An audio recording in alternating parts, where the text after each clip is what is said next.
On an autumn evening in Minnesota, Sarah Thompson stood in the kitchen preparing dinner.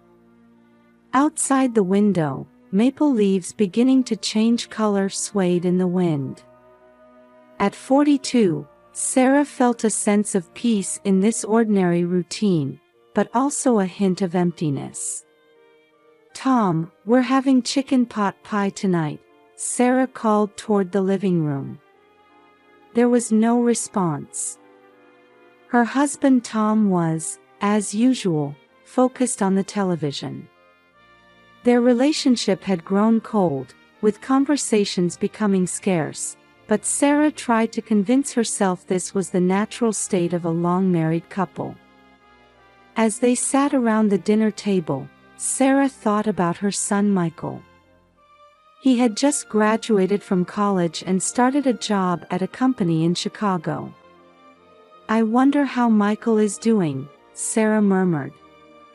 Tom only responded with a short "mm."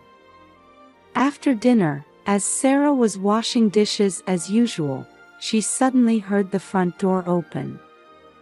"Tom?" she called out, but there was no answer.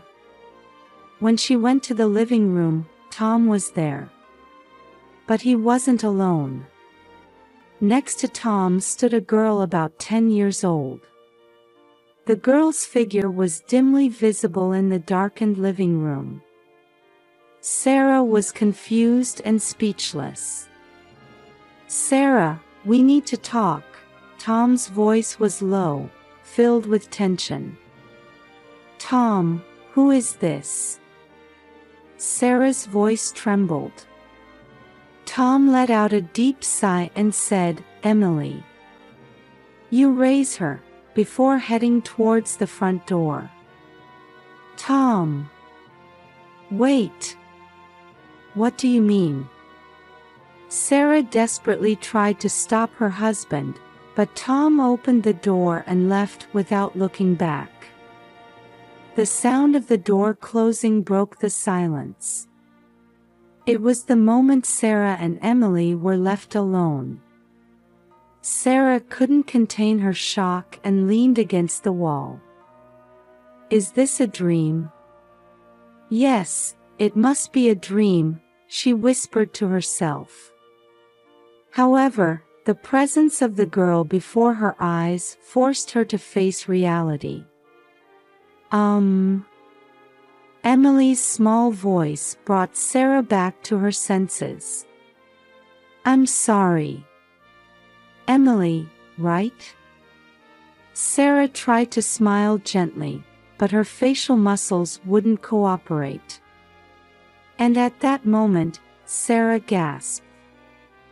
As she stared intently at Emily's face, familiar features caught her eye. The color of those eyes, the shape of that nose, and the curve of that faint smile. As if looking in a mirror, there was a resemblance to her deceased sister, Lisa. Sarah's body began to tremble. The word "no way" escaped faintly from her lips. Emily looked up at Sarah with an anxious expression. "Emily, is your mother's name?" "Lisa." Sarah's voice was shaking. Emily nodded slowly. "Yes, but Mommy's not here anymore." At those words, something crumbled inside Sarah.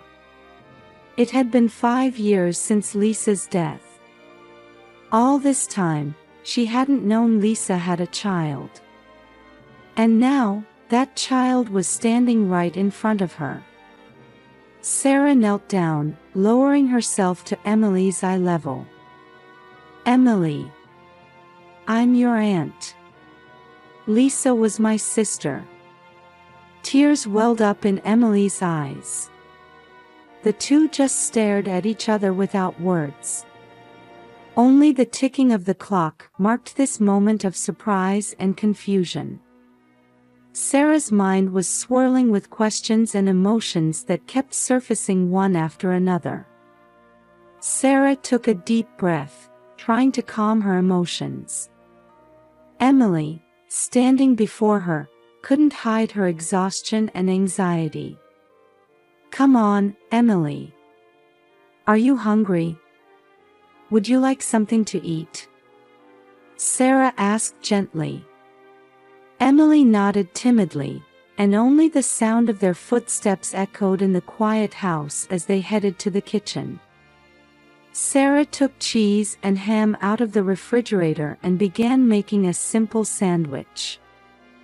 Meanwhile, Emily sat quietly at the kitchen table, fidgeting with the edge of her clothes with her small hands. "Here you go," Sarah said, offering the sandwich. Emily said, "Thank you," in a small voice and began to eat slowly. Sarah sat next to her, watching over Emily while trying to organize the questions that kept popping up in her head. After Emily finished eating, Sarah made up the guest room bed and said, "You can sleep here tonight. If you need anything, just call me, okay?" Emily crawled into bed and quickly fell asleep, exhausted. Sarah returned to her own bedroom and picked up her smartphone with trembling hands. She sent multiple messages to Tom, demanding an explanation, but they weren't even marked as read. She tried to contact him on Facebook and Instagram too, but there was no response. After a sleepless night, Sarah called a local law firm first thing in the morning. Johnson and Associates Law Office, came the response. Sarah explained the events of the previous night. "Mrs. Thompson, from what you've told me, your husband's actions are indeed problematic," Attorney Catherine Johnson replied in a calm voice. "Child abandonment." With the quick response typical of a medium-sized town, Sarah was able to meet with Catherine at her office that afternoon. Tom's actions likely have legal implications. "Let's start the legal process regarding Emily's custody and how to proceed," Catherine explained. As Sarah left the office, she let out a deep sigh in her car. Then, with shaking hands, she called her son Michael. "Mom? What's wrong?" Michael's voice was tinged with worry. "Michael." Sarah tried to explain the events since the previous night as calmly as possible. But midway through, her voice choked up and tears fell. "Mom, it's okay. I'll come home this weekend. We'll figure this out together." Michael's voice gave Sarah a little comfort. The next day, Sarah started moving early in the morning. First, she had to take care of Emily's immediate needs. She bought clothes and daily necessities at the local mall, and in the afternoon, she contacted the local Board of Education to discuss the procedures for transferring Emily to a new school. "Emily, how about starting at a new school tomorrow?" Sarah suggested. Emily looked a bit anxious but nodded slightly. At dinner time, the two sat quietly around the table. "Emily, do you like school?" Sarah asked. Emily's expression brightened a little. "I like art class," she answered, showing a small smile for the first time. On Friday night, Michael came home. Hearing his call of "Mom," Sarah rushed to him and hugged him tightly. After grasping the situation, Michael said, "I'll help as much as I can. Let's create a new family together," and placed his hand on Sarah's shoulder. That night, the three gathered in the living room to discuss their future. Emily seemed a bit nervous, but as Michael spoke to her with humor, she gradually relaxed. The weekend passed, and it was time for Michael to return to work. At the front door, Michael said, "I'll come back soon," and Emily replied in a small voice, "I'll be waiting." Hearing those words, Sarah and Michael exchanged glances and smiled. After seeing him off, Sarah took a deep breath. There were still many challenges ahead, but she felt she could move forward one step at a time. It was a morning that gave her that feeling. Around the time Emily was starting to get used to school, Sarah quietly decided to make her next move. On Catherine's recommendation, Sarah contacted private investigator Jack Morrison. Jack's office was on the second floor of an old building. "Mrs. Thompson, it will take time to understand your husband's behavior patterns," Jack explained. "But I promise to uncover the truth." A few weeks later, Jack contacted Sarah. "I've received some important information. I'd like to meet with you in person to discuss it." That afternoon, Sarah visited Jack's office with a tense expression. "Mrs. Thompson, this is going to be difficult to hear," Jack began cautiously. "It's about your husband Tom, and your sister Lisa." As Sarah listened to Jack's story, the color drained from her face. Tom had been having an affair with Lisa for years. And even after Lisa's death, Tom had secretly continued to raise Emily. But why now? Sarah's voice was shaking. "That's another problem," Jack continued. "I got information from Tom's colleague. Tom is preparing to move abroad with a young woman." Sarah left the office in a daze. She sat in her car for a long time, her mind in chaos and her chest feeling crushed with pain. The next day, Sarah visited Catherine's office with a firm resolve. "I want to start divorce proceedings," Sarah said quietly but with a determined tone. Catherine looked at Sarah sympathetically and began to explain, "I understand. First, gaining custody of Emily is our top priority. At the same time, we'll investigate the possibility of Tom hiding assets. We'll seek a fair division of property." As the legal proceedings progressed, Sarah decided to take a step towards independence. She found a part-time job at the local library. "I'm a bit nervous about working in a new environment, but I want to move forward on my own," Sarah told the interviewer. A few weeks after starting work, Sarah gradually began to regain her confidence. Not only was she able to support the household, but she also started building new relationships. Meanwhile, her relationship with Emily was also deepening. One evening when Sarah returned from work, Emily was drawing something at the kitchen table. "Emily, what are you drawing?" Sarah asked. Emily showed her the picture a bit shyly. It depicted Sarah and Emily walking hand in hand. "Is this us?" Sarah's voice trembled slightly. Emily nodded and said in a small voice, "I feel safe when I'm with you, Aunt Sarah." Sarah hugged Emily impulsively. "Emily, thank you," she said, tears welling up in her eyes. That night, while making dinner together, Sarah began to slowly share memories of Emily's mother, Lisa. "Your mother was a very kind person," she said. Emily listened with great interest. Each time Emily said, "Tell me more," Sarah unraveled more precious memories. Before bed, As Sarah was reading a picture book to Emily in her room, Emily suddenly asked, "Aunt Sarah, can I call you Mom?" Sarah was at a loss for words and just hugged Emily tightly. At that moment, she felt their bond deepen even further. A new chapter in their lives had begun.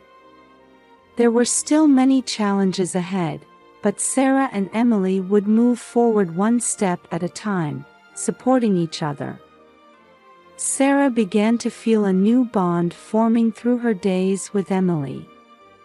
One night, when Emily woke up from a nightmare, Sarah gently embraced her and whispered, "It's okay. I'm here with you."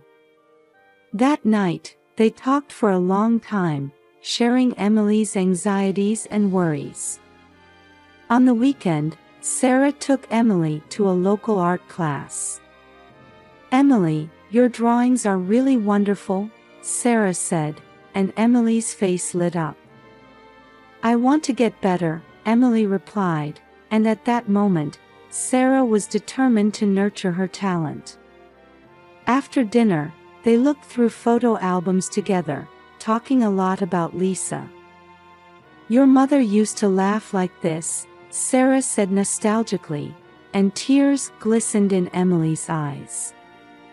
Every time Emily said, "Tell me more," Sarah continued to gently share her memories. The neighbors also warmly watched over their new family structure. The elderly neighbor, Mrs. Johnson, sometimes brought over homemade apple pie. "You two are such a lovely family," she smiled. Michael also called frequently and visited during his vacations. "Mom, how's life with Emily?" Michael asked, and Sarah happily replied, "It's challenging at times, but every day is fulfilling."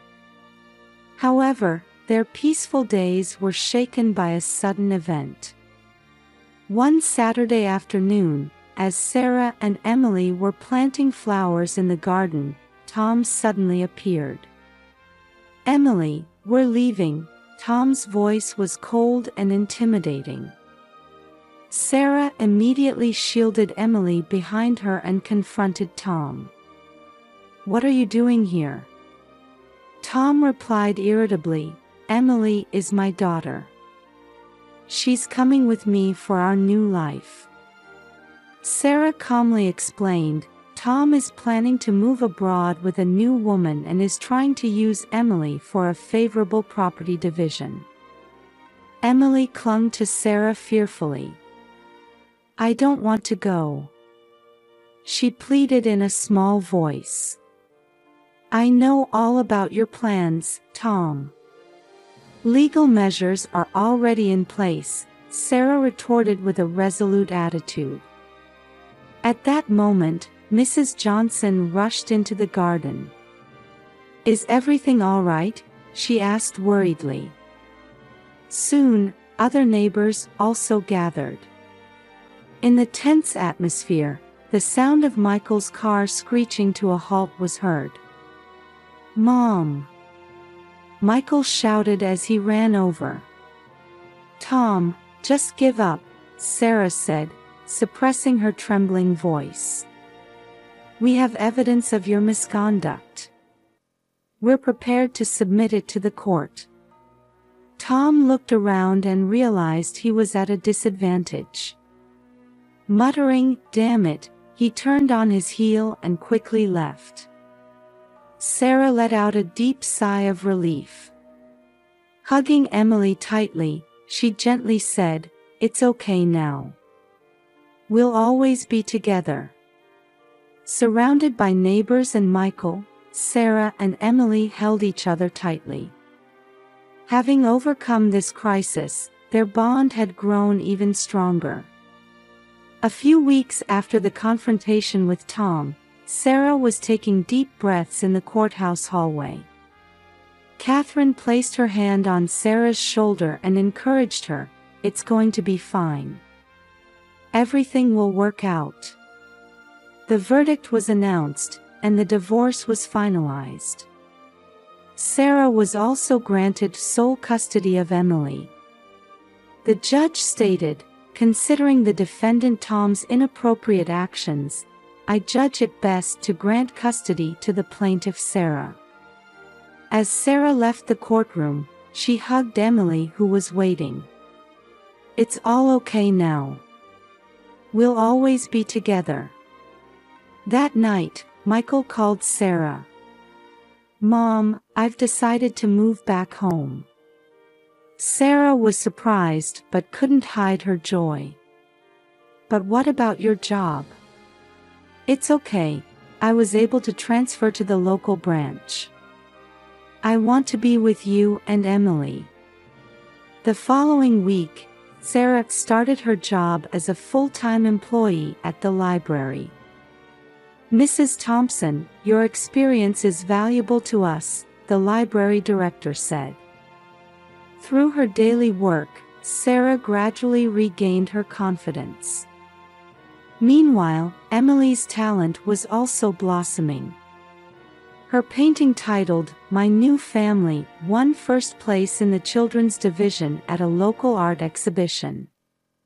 Watching Emily receive her award certificate at the ceremony, Sarah's heart swelled with pride. That night, Sarah sat Emily on her lap and decided to talk about Lisa and Tom's relationship. "Emily, your mother Lisa was my sister. But she passed away early due to illness," Sarah gently explained. After Lisa's death, Tom couldn't overcome his grief and guilt. He sought a connection with Lisa through you. Emily listened quietly. "But that was wrong, wasn't it?" she said in a small voice. "Yes, it was. But as a result, we were able to meet," Sarah smiled. A year later, on a beautiful autumn Sunday with colorful foliage, Sarah, Emily, and Michael were enjoying a picnic in the park. "Hey, Mom," Emily called out. Sarah was surprised for a moment but was soon enveloped in a warm feeling. It was the first time Emily had called Sarah Mom. "What is it, Emily?" Sarah asked gently. "How's this drawing?" Emily showed her sketchbook. It depicted the smiling faces of the three of them. "It's wonderful," Sarah said, deeply moved. The drawing was later displayed at a local event called the Family Bonds exhibition, touching the hearts of many people. Sarah had begun local activities to support single mothers, using her own experiences. "I hope our experiences can be of help to someone," Sarah said. With Michael nodding beside her and Emily happily looking around, Sarah felt happiness. Their new life, having overcome difficulties, was set to shine even brighter.